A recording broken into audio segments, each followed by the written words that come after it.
നട്ടുച്ചയിൽ ചൂട്ടിന്റെ വെളിച്ചത്തിൽ തുടിതാളങ്ങളുടെ അകമ്പടിയോടെ വടക്കേ പാലച്ചുവട്ടിൽ നിന്നും ഭക്തിയുടെ പാരമ്യതയെ കുട്ടിച്ചത്തൻ മുടിയെഴുന്നള്ളിയെത്തിയതോടെ ഈ വർഷത്തെ കോയംകുളം മുത്തപ്പൻ ഭഗവതി ക്ഷേത്രത്തിലെ കലങ്കരി താലപ്പൊലി മഹോത്സവത്തിന് സമാപനമായി.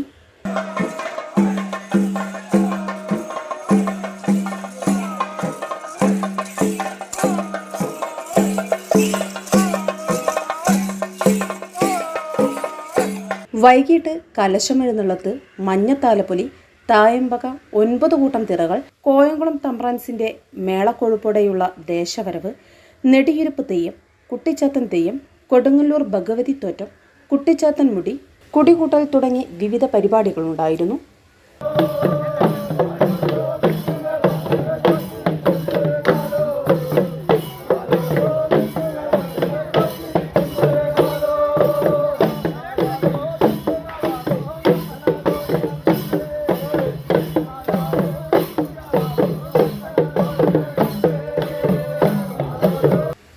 കോയംകുളത്തിന്റെ തട്ടകത്തിലെ അടിയാള ദൈവമായാണ് ഇവിടെ മുത്തപ്പൻ കുടികൊള്ളുന്നത്.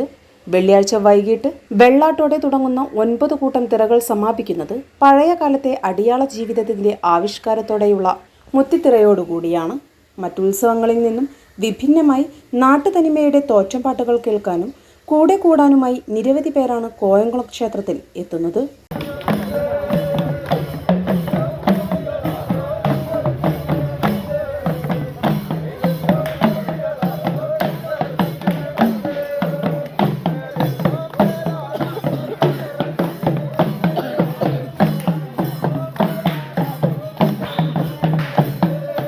വെട്ട ന്യൂസ്, പരപ്പനങ്ങാടി.